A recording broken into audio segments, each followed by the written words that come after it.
ओम शांति। आज का रात्रि क्लास है 18/9/68 का। नई दुनिया के लिए क्या नई चीजें सुनाई हैं? अभी नई दुनिया का आवाज भी तुम सुनते हो और आवाज भी तुम करते हो। मनुष्य तो नई दुनिया को ख्याल में भी नहीं ला सकते, क्योंकि इस समय सभी मनुष्य अज्ञान की नींद में सोए हुए हैं। तो तुम बच्चों को बहुत धैर्य से और युक्ति से चलना होता है। तुम्हारी बात कोई समझ नहीं सकता, क्योंकि तुम गुप्त अपनी राजधानी स्थापन कर रहे हो और इसमें खास है पवित्रता की बात। बच्चे भी ऐसे कहते हैं कि बाबा हमको पावन बनाओ। तो जब बाप पावन बनाने आते हैं तब बनते नहीं हैं। कोई कोई तुम्हारे जैसे तो होंगे, वो तो समझेंगे हमने ही बाप को बुलाया है। अभी बाप कहते हैं ऐसे पावन बनो तो नई दुनिया के मालिक बनो। वो लोग तो समझते हैं कि 40,000 वर्ष अर्जुन पड़े हैं, समझते हैं कि हम 40,000 वर्ष बुलाते रहेंगे। इसलिए तुम्हारे ऊपर वो लोग विश्वास नहीं करते हैं। अभी वो तो कल्प कल्प ऐसे ही करते रहेंगे। फिर अचानक मौत आ जाता है। जो कुछ होना है कल पहले मिसल ही होना है। हाँ, धीरे धीरे नंबरवार सब समझते जाएंगे। बाप कहते हैं अभी भक्ति मार्ग का अंत है, मैं ज्ञान से सद्गति करने आया हूं।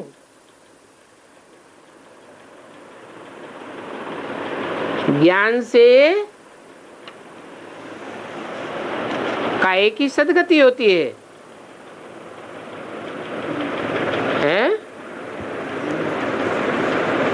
देह की सद्गति होती है, देह के 5 तत्वों की सद्गति होती है, या आत्मा की सद्गति होती है? ज्ञान चैतन्य आत्मा ही समझती है। तो चैतन्य आत्माओं की सद्गति ज्ञान से ही होती है।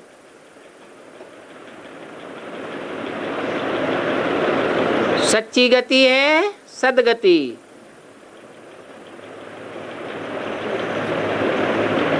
आत्मा ऊपर उड़ती है तो कहेंगे सद्गति। 5 तत्वों की दुनिया से उपराम होती जाती है तो कहेंगे सद्गति।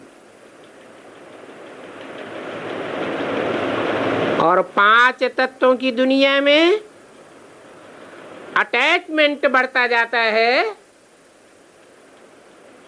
5 तत्वों के बने हुए शरीर में अटैचमेंट बढ़ता जाता है तो कहेंगे दुर्गति।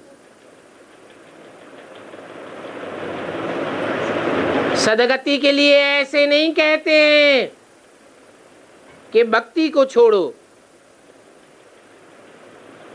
क्योंकि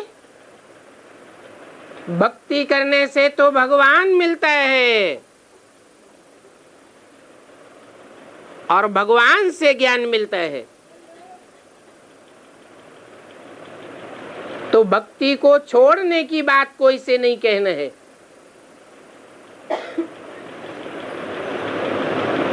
कहना है भगवान आया हुआ है, भगवान ज्ञान से सद्गति देते हैं। तो आकर के भगवान के ज्ञान को समझो, तो भक्ति आप ही छूट जाएगी।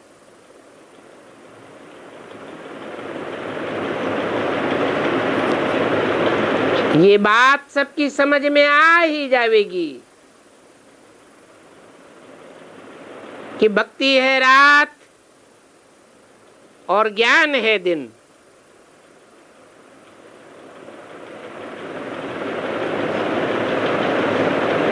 भक्ति के अंधेरे में मंदिरों में, मस्जिदों में, तीर्थों में, ठिकानों में भांति भांति के गुरुओं के पास ठोकरें खाते आए हो।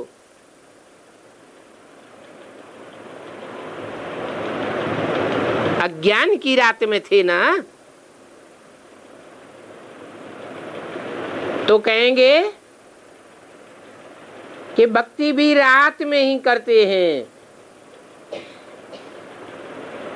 रात और दिन, अज्ञान और ज्ञान दोनों इकट्ठे नहीं चल सकते। एक तरफ जरूर करना पड़ेगा।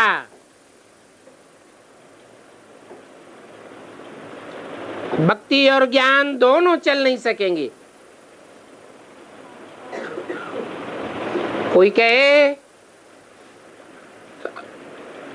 हम भक्ति में भी चलते रहेंगे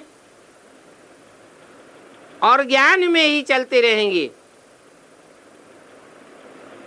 तो दो नाव में पैर रख नहीं सकेंगे।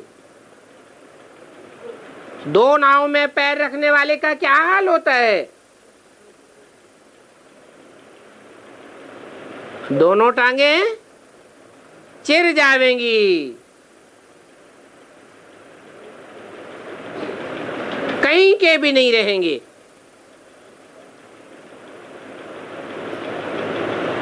तो एक तरफ आना पड़े। जब ज्ञान का नशा चढ़ेगा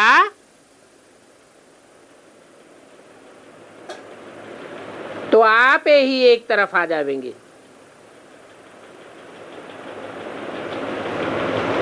भक्ति है कर्मकांड। दान करो, पुण्य करो, यात्राएं आदि करते रहो। बाप कहते हैं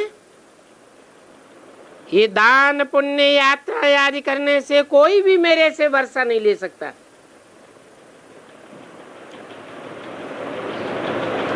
कोई को भी सुख शांति का वर्षा नहीं मिल सकता। मेरा वर्षा पाना है तो मेरा बच्चा बनना पड़े। जैसे कोई आत्मा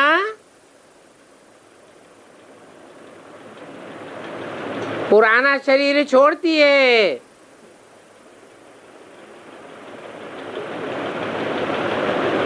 पुराने बाप का घर परिवार छोड़ती है,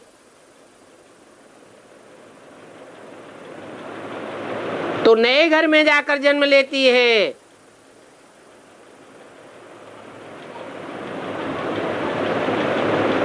नया बाप, नया परिवार मिल जाता है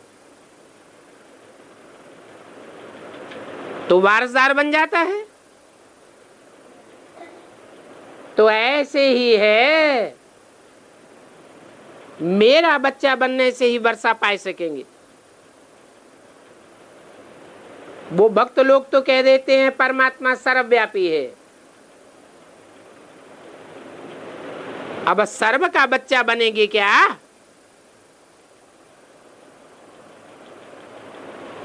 वो भक्त लोग तो बाप को समझते ही नहीं है।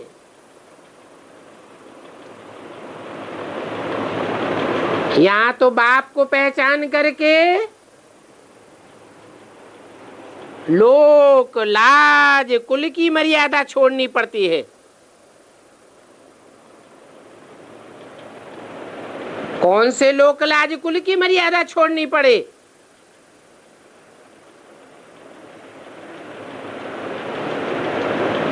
जो कुल नाश होने वाला है,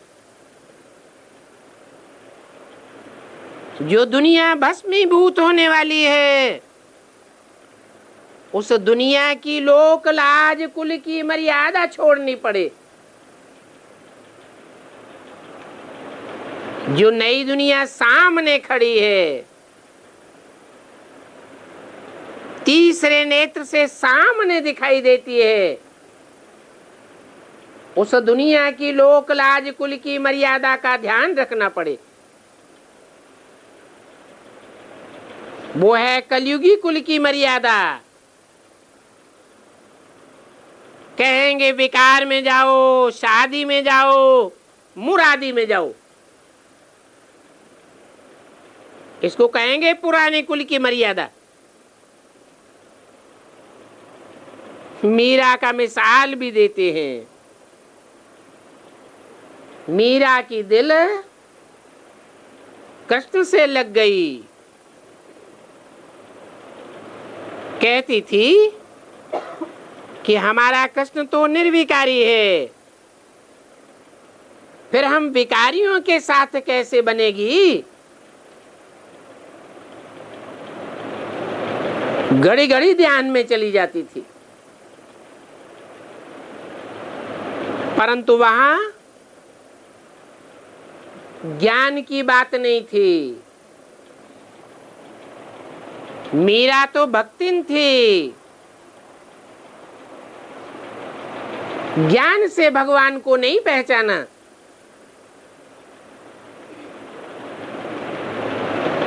बस साक्षात्कार हुआ, अल्पकाल की खुशी मिल गई। भगवान बाप से तो स्वर्ग का वर्षा मिलता है, सदा सुख का वर्षा मिलता है। तो मीरा कोई सुख की दुनिया में थोड़ा ही चली गई, फिर भी जन्म तो इस पुरानी दुनिया में ही लेना पड़े ना। तो ऐसे भक्त बहुत हैं जो साक्षात्कार करके खुश होते रहते हैं,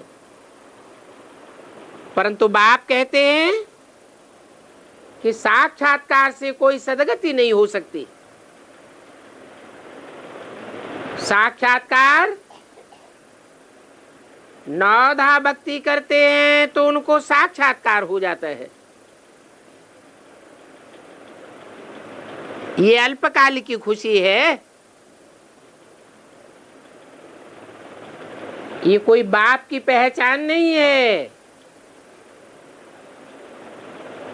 यहाँ तो पढ़ाई है। बाप आते हैं सदगति का रास्ता बताने, तो टीचर बन करके पढ़ाते भी है। तो यहाँ पढ़ना है और बाप से योग लगाना है। और योग तो वास्तव में चाहे भक्त हो, चाहे ज्ञानी हो, चाहे वैरागी हो, योग तो सब लगाते हैं। योग माना याद। छोटा बच्चा भी होगा तो माँ को याद करेगा, बड़ा होगा साथियों को याद करेगा, स्कूल में पढ़ाई पढ़ेगा, टीचर को याद करेगा। सगाई हो जाएगी, घरवाली को याद करेगा।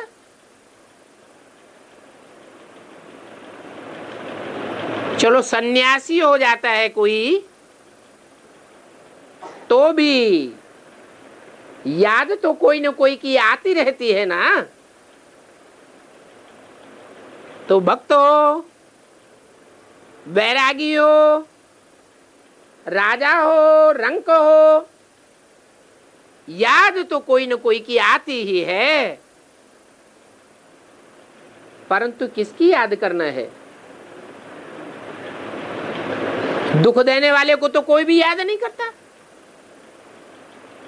याद किसको करना चाहिए? सुख देने वाले की याद आती है। एक होता है अल्पकाल का सुख और एक होता है सदा काल का सुख। तो देखना है कि सदा काल का सुख देने वाला कौन है। कौन है ऐसा जिसको सारी दुनिया याद करती है? कोई भी धर्म का फॉलोअर हो, भगवान को तो सब याद करते हैं, तो जरूर भगवान से वर्षा मिला होगा। हर आत्मा को जो भगवान से सुख का वर्षा मिला है, ऐसा वर्षा कभी भी किसी से नहीं मिला। इसलिए हर मनुष्य आत्मा भगवान को याद करती है। तो योग नहीं, याद कहना चाहिए।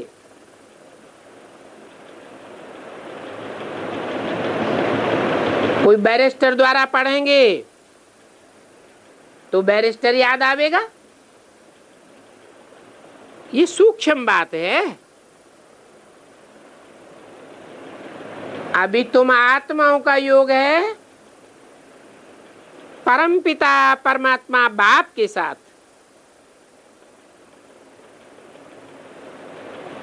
वो झूठे टीचर से योग लगावेंगे, वो गुरु भी झूठे और चेले भी झूठे, क्योंकि सदगति तो कोई दे ही नहीं सकते। भक्ति मार्ग में समझते हैं गुरु करने से सदगति होगी,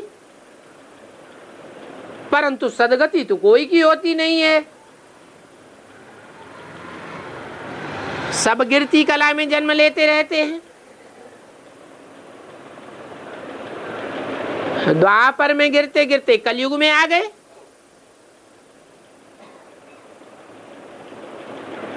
तो गुरु करने से कोई सदगति थोड़ी ही मिल जाती है। वो भी तब मिले जब गुरु 100% सच्चा मिले। इसलिए कहते हैं सच्चा सदगुरु शिव भगवान। तो वो गुरु लोग सदगति नहीं दे सकते। वो तो शास्त्र पढ़ते हैं और शास्त्र पढ़ करके सुनाते हैं। जो भी शास्त्र हैं वो दुर्गति में जाने वाले मनुष्यों के द्वारा लिखे हुए हैं। तो उनसे सदगति कैसे मिलेगी? और बाबा तो कोई शास्त्र पढ़ाते ही नहीं हैं। यज्ञ, तप, व्रत, नेम आदि भक्ति मार्ग में बहुत रखते आए हैं। इन सभी बातों से बाप कहते हैं मेरे से कोई भी पूरा वर्षा नहीं ले सकेंगे। भक्ति छोड़ी नहीं है और फिर ज्ञान भी लेते हैं।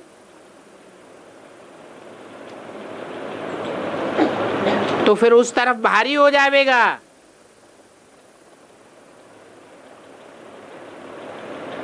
नीचे गिर जाएंगे।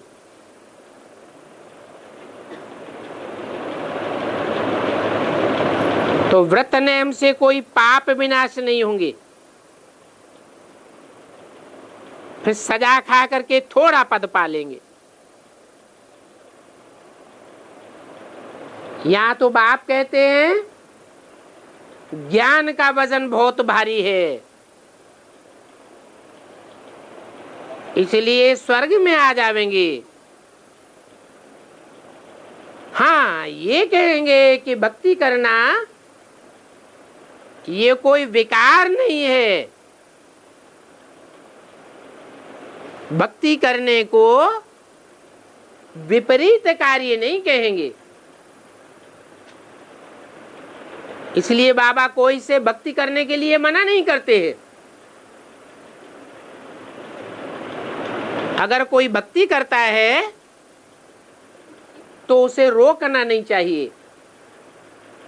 हाँ, ज्ञान सुनना चाहता है तो सुनाना चाहिए। ज्ञान बुद्धि में बैठेगा तो भक्ति आपे ही छूट जाएगी। हाँ, ये कहते हैं कि भगवान को सर्वव्यापी कहना ये विकार है, ये पाप है, ये कोई पुण्य नहीं है। क्यों? क्यों पुण्य नहीं है? क्योंकि दूसरों को कहेंगे भगवान सर्वव्यापी है, तो जो सुनेगा, विश्वास करेगा, उसकी बुद्धि भटकेगी या एकाग्र होगी? भटक जाएगी। बाकी ये कहते हैं कि भक्ति मार्ग के व्रत नियम आदि रखना पाप नहीं है।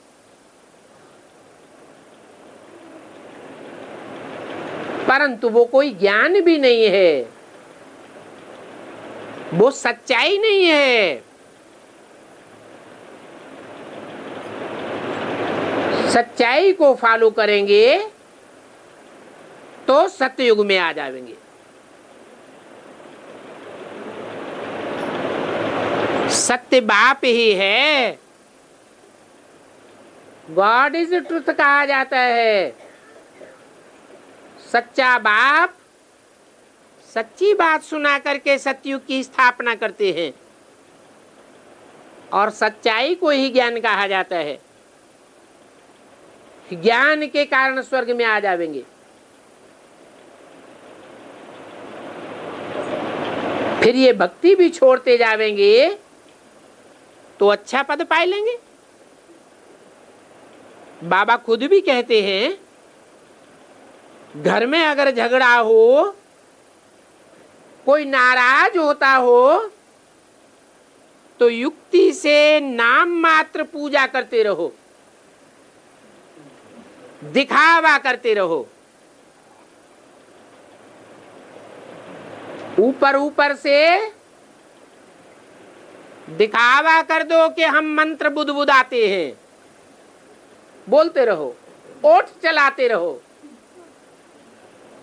पूजा का ढोंग करते रहो, अंदर से शिव बाबा को याद करते रहो। दिखावा करने के लिए, भक्ति करने के लिए मना नहीं है, ये युक्ति है, इसमें कोई हर्जा नहीं है कि तुम्हारे ऊपर पाप चढ़ जाएगा। नहीं, मूल बात है विकार में नहीं जाना है। क्या? विकार में नहीं जाना है। इसका क्या मतलब हुआ?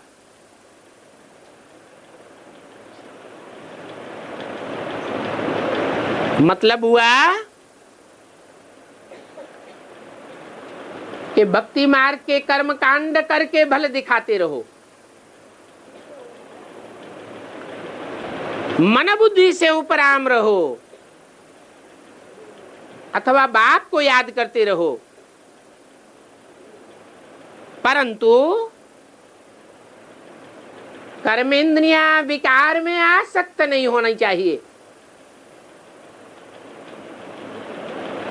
अगर मन बुद्धि से कर्मेंद्रियों से कर्म करते हुए विकारों में लागत चली गई, मन बुद्धि विकारी बनती गई, तो दोष लग जाएगा। तो बाप कहते हैं व्रत नियम आदि रखने से कोई पतित नहीं बन जाएंगे। हाँ, विकार में जाने से पतित बन जाएंगे। व्रत नियम रखना तो फिर भी अच्छा है। कोई तंदुरुस्ती के लिए भी व्रत नियम रखते हैं, तो इससे कोई पाप नहीं चढ़ता है। इसको कहा जाता है रिलीजन इज माइट। तो मुख्य है पाप की बात काम विकार पर। इस काम विकार पर जीत पाने से तुम जगत जीत बन जावेंगे, अर्थात स्वर्ग में आ जावेंगे। फिर जितना अच्छा पुरुषार्थ करेंगे उतना ऊंच पद पाते रहेंगे। कोई सर्विसेबल बन करके आप समान बनावे तो महाराजा महारानी भी बन सकते हैं। इसमें मार्जिन बहुत है। मंदिर में जाना, ग्रंथ पढ़ना, जप साहब आदि पढ़ना, ये कोई बुरा काम नहीं है। काम तो अच्छा है। ऐसा करने से कोई पाप नहीं बनेगा। हाँ, ज्ञान में मूल बात है विकार में जाने की। बहुत बच्चे ऐसे भी हैं जो गुप्त रहते हैं, किसको भी पता नहीं पड़ता है कि ये ज्ञान में चलते हैं। न परिवार वालों को पता चलता है,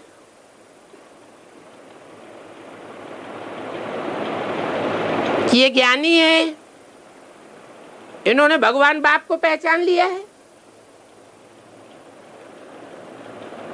क्यों? क्योंकि तुम्हारा तो अंदर का महामंत्र है, तुम्हारा पुरुषार्थ गुप्त है। बेहद का बाप कहते हैं अपन को आत्मा समझ बाप को याद करो तो उस योग अग्नि से तुम्हारे पाप भस्म हो जाएंगे और बाप का जो वर्षा है सुख और शांति वो सहज ही पा लेंगे। इसमें आर्ग्यू करने की कोई दरकार नहीं है। सिर्फ बोलो कि बाप हमको ऐसे ऐसे कहते हैं। सभी आत्माओं का बाप हमको कहते हैं कि मुझे याद करो। वो आत्माओं का बाप है।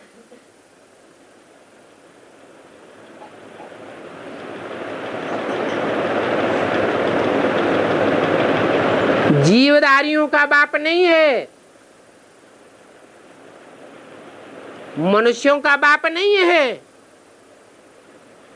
कहने वाला कौन है? आत्माओं का बाप। वो कहते हैं मैं पतित पावन हूं। पतित आत्माओं को पावन बनाने वाला हूं। 1868 की वाणी का दूसरा पेज। तो मुझे याद करेंगे तो तुम सतो प्रधान बन जाएंगे। भक्ति मार्ग में तो ढेर प्रश्न उठ खड़े होते हैं। कहते हैं ये जो ज्ञान तुम सुनाते हो ये शास्त्रों में तो नहीं है। तो बोलो, शास्त्र तो मनुष्य गुरुओं ने लिखे, हम तो आपको भगवान वाच सुनाते हैं कि अपन को आत्मा समझो और माम एकम याद करो, तो तुम्हारे पाप भस्म हो जाएंगे।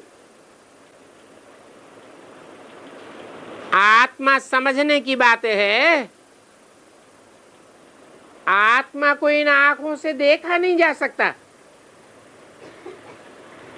आत्मा की पहचान बाप ही आकर के देते हैं। जो आत्माओं का बाप है, कोई भी मनुष्य मात्र आत्मा का ज्ञान नहीं दे सकता। तो आत्मा को रियलाइज करना चाहिए, हु एम आई। ये पहचान बाप देते हैं। कहते हैं कि आत्मा पार्टधारी है। वो पार्टधारी आत्मा ज्यादा से ज्यादा 84 के चक्र में आती है। 84 जन्म लेती है, 84 कपड़े पहनती है।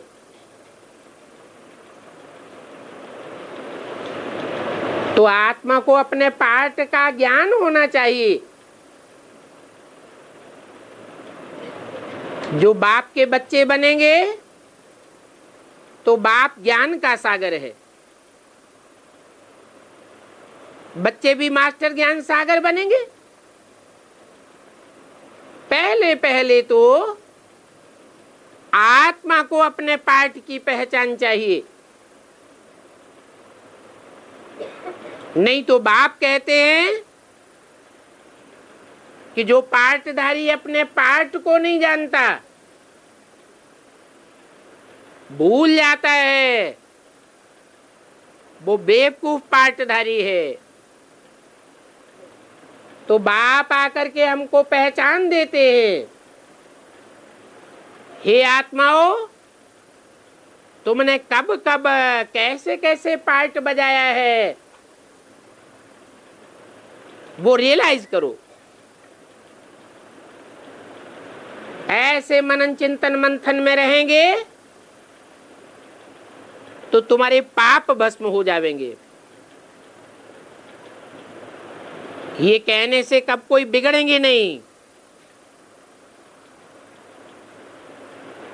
आखिरी अंत में भी बाप कहेंगे अब तुमको जास्ती क्या समझावे।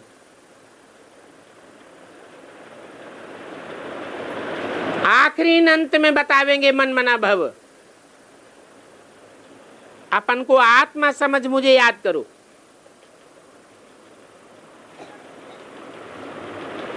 आत्मा बीज की याद में टिकेंगे तो बीज का विस्तार स्वतः ही हो जाएगा।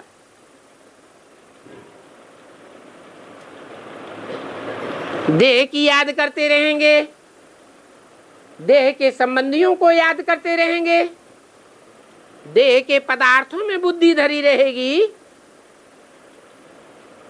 तो आत्मा बीज रूप स्टेज में कभी नहीं टिकेगी। और जब बीज परिपक्व स्टेज को प्राप्त नहीं होगा तो 84 जन्मों का राज कैसे पता चलेगा। विस्तार का पता नहीं चल सकता। इसलिए बाप कहते हैं कि अपन को आत्मा समझ मुझे याद करो और दैवी गुण धारण करो। बस जास्ती प्रश्न उत्तर में जाने की दरकार नहीं है।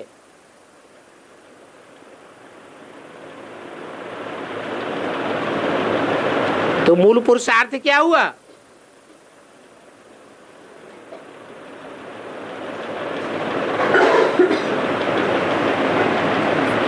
विस्तार में जाने का मूल पुरुषार्थ हुआ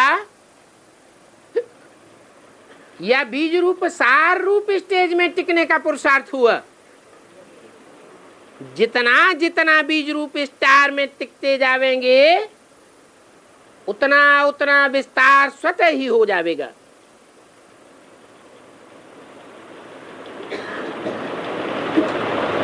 बहुत ट्यूमच आर्गू आदि करने से गला रुंध जाता है, तो तुम बच्चों को जास्ती बोलने की दरकार नहीं है, कोई से भी आर्ग्यू करने की दरकार नहीं है। बोलो,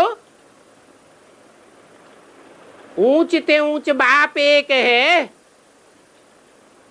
उस ऊंच ते ऊंच बाप को पहचानो।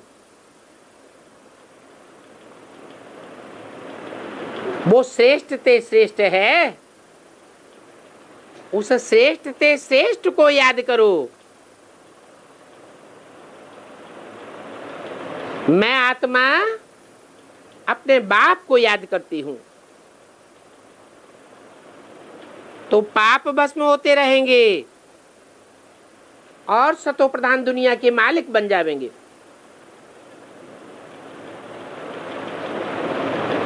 जहां प्रदर्शनी अच्छे स्थान पर होती है तो बच्चों को मिलकर के मदद करनी चाहिए।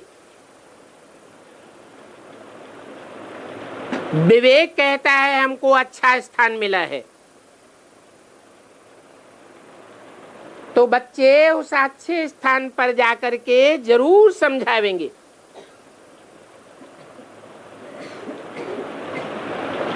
तो वो अच्छे स्थान की मदद मिल जाएगी, वो जगह हमेशा के लिए मिल जाएगी। बाबा की तो दिल होती है, उनको जा करके समझा करके मक्खन निकाल करके देऊं। अरे यह तो विश्व को मालिक बनाने की युक्ति बताते हैं, आने को कल्याण हो जाएगा तो उनकी आशीर्वाद तुमको मिल जाएगी। तो युक्ति से तुम बच्चों को मकान हासिल कर लेना चाहिए। ईश्वरीय सेवा में व्यक्ति का पुरुषार्थ जरूरी है, जैसे व्यक्ति जरूरी है वैसे स्थान का भी महत्व है। तो जो दूरंदेश वाली बुद्धि वाले बच्चे होंगे वो अच्छा स्थान को झट ग्रहण कर लेंगे और भागेंगे सर्विस के लिए। ऐसे भी नहीं कि ये मेरी ड्यूटी नहीं है, नहीं,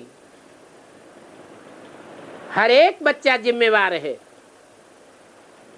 जो जितनी जिम्मेवारी उठावेंगे ऊंच पद पावेंगे। बेहद की सर्विस में रहना पड़ता है, तो जहां जहां सर्विस देखो वहां फट से भागना चाहिए, बोलना चाहिए कि वास्तव में सारी महिमा एक ही बाप की है, बाकी इस दुनिया में कोई भी मनुष्य मात्र की महिमा नहीं है। न राम की महिमा है, न कृष्ण की महिमा है, न इब्राहिम, बुद्ध, क्राइस्ट आदि धर्म पिताओं की महिमा है। क्यों क्यों नहीं महिमा है? क्योंकि ये तो सब इस षष्ठी रूपी रंगमंच पर आने के बाद जन्म मरण के चक्र में आते आते नीचे गिरते जाते हैं। जो खुद ही नीचे गिरते जाते हैं उनकी हम महिमा क्या करेंगे? जो खुद ही दुनिया के प्रभाव में आ जाते हैं उनकी महिमा क्या करें? तो बताना चाहिए कि ऐसा कौन है जो इस दुनिया में आता भी है और आने के बावजूद भी कोई के प्रभाव में नहीं आता है, कोई के प्रभाव से प्रभावित नहीं होता,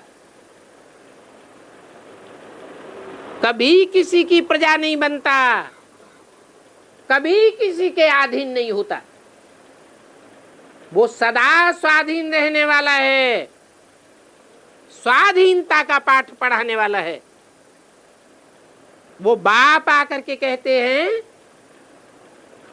स्वतंत्र रहो और स्वतंत्र रहने दो। अपन को आत्मा समझो। वो परमपिता परमात्मा सदैव आत्म की स्थिति में रहने वाला है। पतित दुनिया में आता है, पतित शरीर में आता है, फिर भी आत्मिक स्टेज को नहीं छोड़ता, सदैव निराकारी स्टेज में रहता है। जो निराकारी वो निर्विकारी और निरहंकारी भी है। तो वो बाप कहते हैं तुम बच्चों को भी ऐसी स्टेज धारण करनी है। अब जो जितना धारण करे, थोड़े समय का पुरुषार्थ ही तो थोड़े समय की प्राप्ति, लंबे समय का पुरुषार्थी होगा तो प्राप्ति भी लंबे समय की होगी।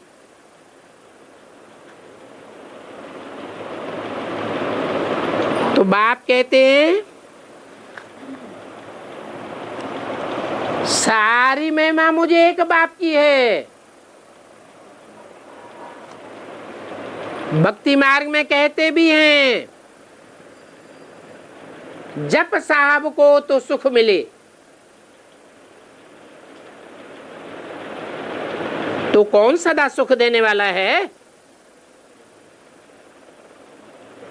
कहते हैं एक ओंकार निरंकार सद्गुरु अकाल मूर्त। तो कहेंगे एक महिमा बाप की है। सर्विस में जावे तो इन सब बातों का ख्याल रखना चाहिए, सभी तरफ जाना चाहिए और राय देना चाहिए। फिर कोई तुम्हारी बात माने या ना माने, कोई तुम्हारी बात नहीं मानता है तो उनके ऊपर बिगड़ना नहीं चाहिए। क्यों नहीं बिगड़ना चाहिए? हैं? कोई सच्चाई को स्वीकार नहीं करता है, सच्चाई का विरोध करता है और ही झूठी बातें बनाता है, तो उसके ऊपर क्रोध नहीं करना चाहिए, है? मुकाबला नहीं करना चाहिए, करना चाहिए? नहीं करना चाहिए। क्यों? क्योंकि तुम जानते हो आगे चल करके ऐसा समय आने वाला है, समय को काल कहा जाता है। चारों तरफ दुनिया में काल मंडराएगा। भक्ति मार्ग में लिखा हुआ भी है, उत्तर दक्षिण पूरब पश्चिम चहुं दिश काल फिरे। जब सबके सर के ऊपर काल मंडरावेगा तो सब की बुद्धि में आ जाएगा। अभी कोई माने या न माने, तो कोई भी बात पर तुमको नहीं बिगड़ना है। बड़ी धैर्य चाहिए। अच्छा, बच्चों को गुड नाइट और नमस्ते।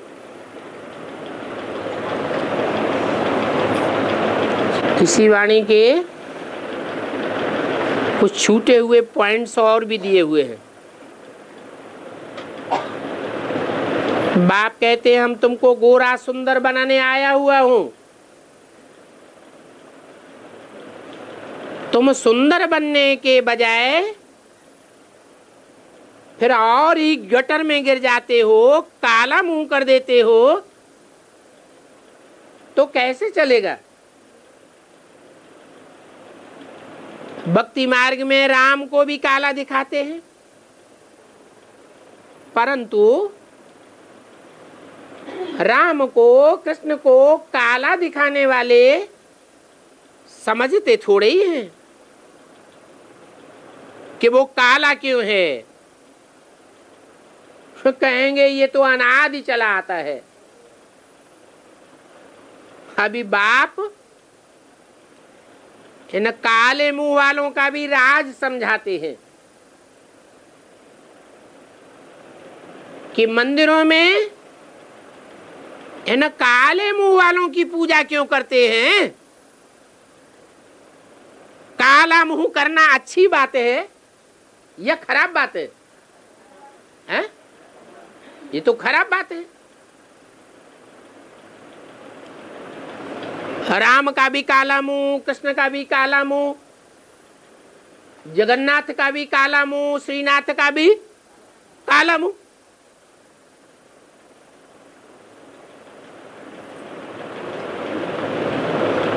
ऐसा काला क्यों दिखाते हैं? क्या राज है? कहां की यादगार है?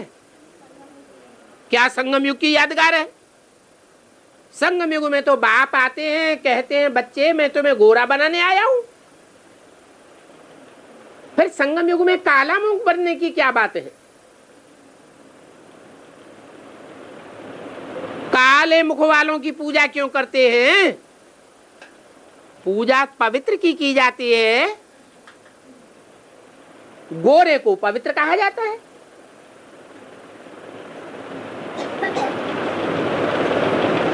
कलमुहा को अपवित्र कहा जाता है। तो काले मुंह वालों की पूजा करनी चाहिए क्या? इसका क्या राज है? जो भक्ति मार्ग में काले मुंह वाले देवताओं की भी पूजा करते हैं,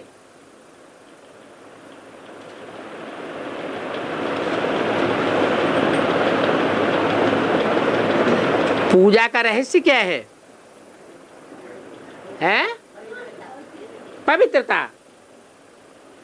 तो संगम युग में जो काला मुंह वाले हैं, उन्होंने ऐसा क्या पवित्रता का कार्य किया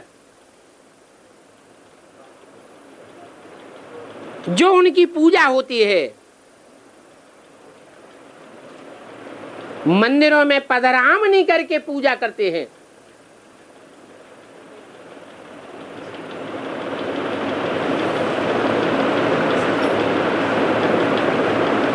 पांच 5000 वर्ष का ड्रामा है। उस 5000 वर्ष के ड्रामा में मनुष्य आत्माएं जन्म बाई जन्म नीचे गिरती जाती है, गोरे से काली बनती जाती है, या बीच बीच में गोरी बनती है?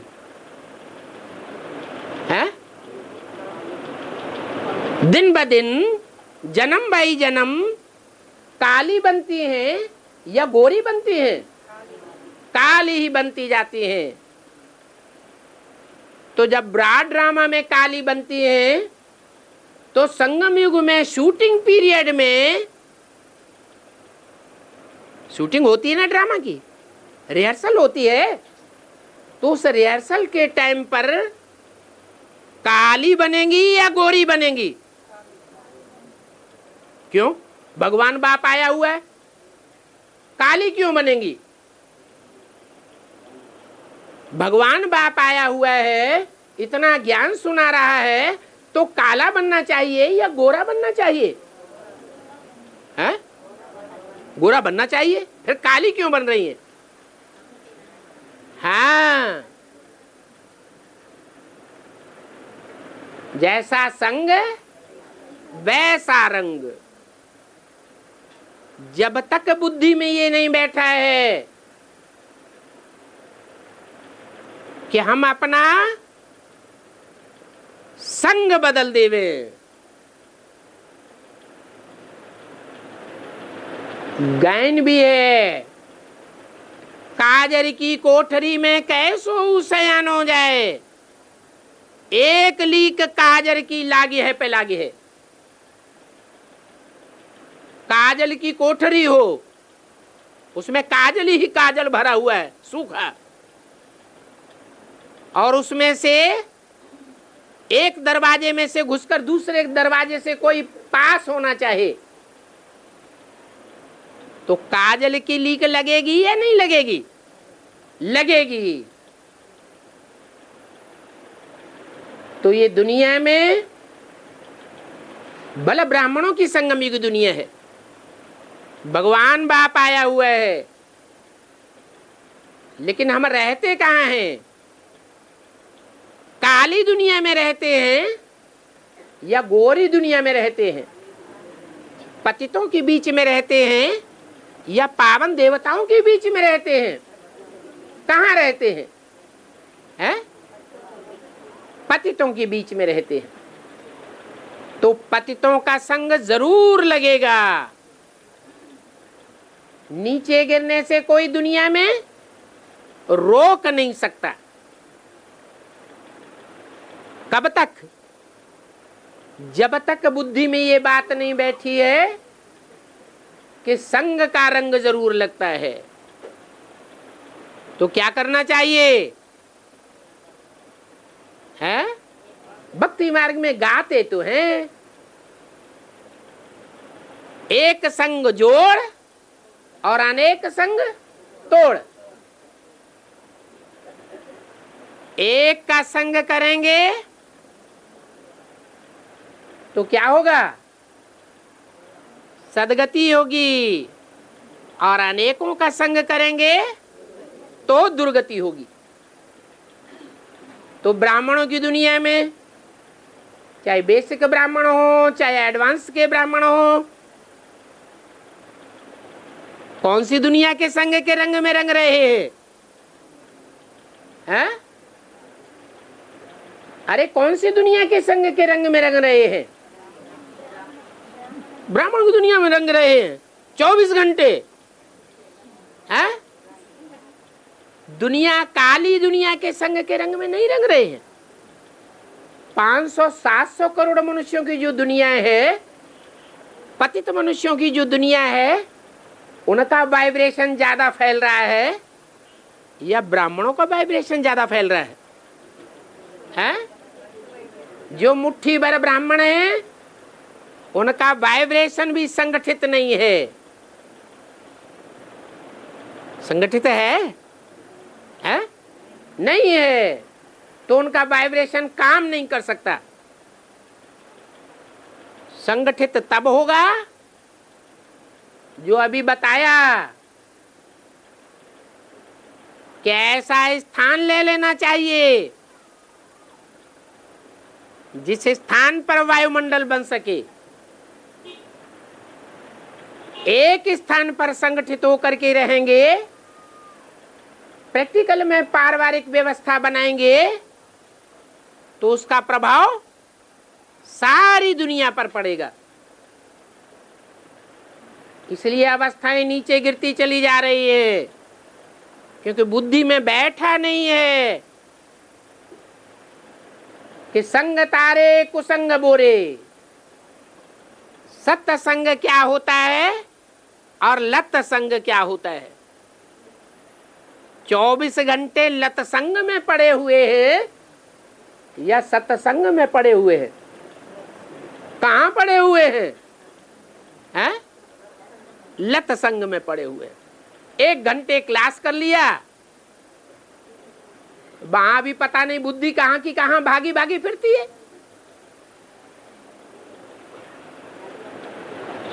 तो उससे कल्याण हो जाएगा? नहीं हो सकता।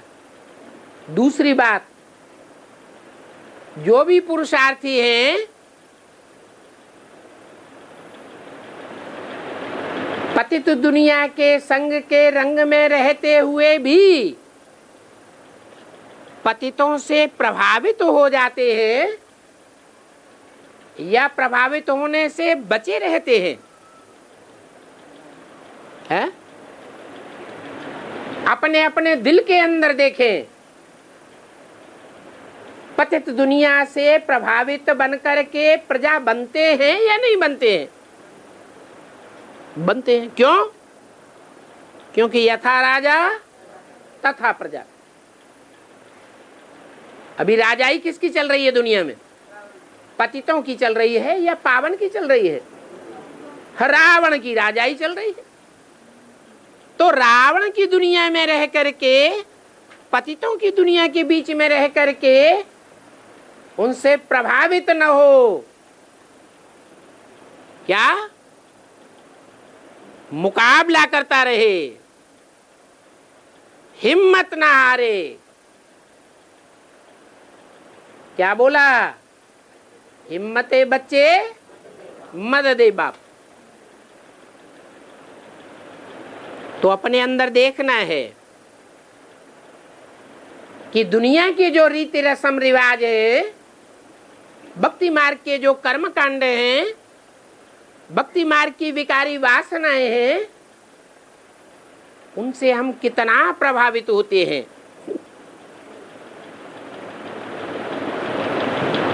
और कितना हमारा प्रभाव दूसरों पर पड़ता है। सेवा के हिसाब से देखते हैं तो ज्यादातर ब्राह्मण यही चिल्लाते हैं, हमारी कोई सुनता ही नहीं, हमारी बात कोई मानता ही नहीं। तो दुनिया हमसे प्रभावित होती है या हम दुनिया से प्रभावित हो रहे हैं? हैं? हम दुनिया से प्रभावित हो रहे हैं। और जब तक हम दुनिया से प्रभावित हो रहे हैं तो हमारा पुरुषार्थ ऊंचा नहीं जा सकता। क्या? नहीं तो बाप कहते हैं कि जो अच्छे अच्छे पुरुषार्थी हैं उनके ऊपर माया जितना जास्ती अटैक करती है, उनका पुरुषार्थ और ही दिन दूना रात चौगुना तीखा होता जाता है। वो मायावी दुनिया से घबराने वाले नहीं है। धर्मराज की सजाएं खाने वाले नहीं है। और यहां धर्मराज की सजाएं नहीं खावेंगे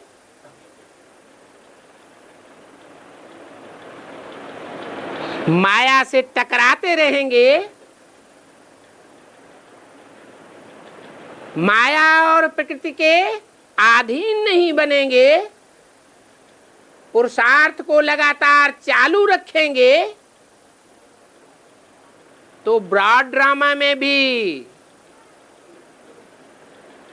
जो पतित बनाने वाले दुनिया है उससे टकराते रहेंगे या उनके वशीभूत हो जाएंगे? टकराते रहेंगे।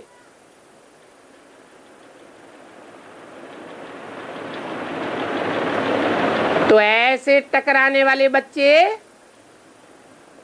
बाप को प्रिय हैं, जो अंदर से कभी भी हिम्मत नहीं हारते, बाहर से भले दिखावा करें,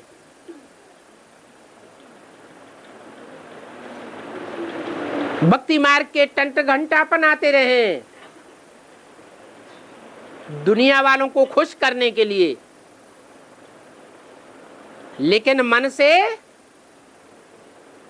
कभी भी बाप को छोड़ते नहीं, हिम्मत नहीं हारते। तो ऐसी हिम्मत रखने वाले बहुत थोड़े बच्चे हैं।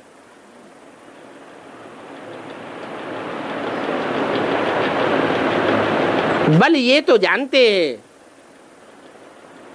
कि माया किसी को छोड़ती नहीं है।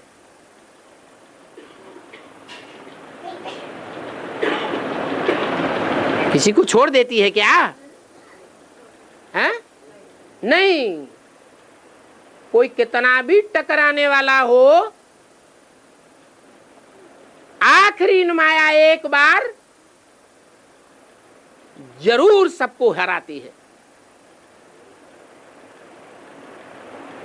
बड़े बड़े धर्म पिताएं क्यों न हो, रामकृष्ण की आत्माएं ही क्यों न हो, धर्मराज की सजाएं भी न खाने वाले अष्टदेव ही क्यों न हो, आखिरी अंतिम जन्म में माया उनको भी नहीं छोड़ती। परंतु फिर भी बाप तो लंबे समय का पुरुषार्थ देखेंगे कि लंबे समय तक किन्हों किन्हों बच्चों ने हिम्मत धारण करके रखी, हिम्मत छोड़ी नहीं। हिम्मते बच्चे मददे बाप। अंत में उन बच्चों की नंबरवार मदद करने के लिए बाप खड़ा हो जाएगा और वो बच्चे बाप से वर्षा प्राप्त कर लेंगे। तो कल मुंह का रिजल्ट क्या हुआ? काले मुंह वालों की पूजा क्यों होती है? क्योंकि काला मुंह होते हुए भी उन्होंने पुरुषार्थ करने के हिम्मत को त्यागा नहीं। हिम्मत बाप के साथ सदैव काबिज रखी, इसलिए उनकी पूजा होती है। जितना तीखा पुरुषार्थ होगा, निरंतर पुरुषार्थ होगा, काहे के लिए? पवित्र दुनिया बनाने के लिए, उतना बाप अंत में मददगार बन ही जाएगा। इसलिए बाप कहते हैं पवित्रता तुम्हारा जन्म सिद्ध अधिकार है, विजय तुम्हारा जन्म सिद्ध अधिकार है।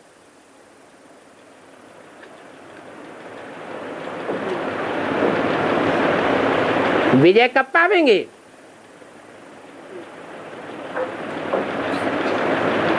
जब विजय का मूल मंत्र क्या है? निश्चय बुद्धि विजयते। ओम शांति।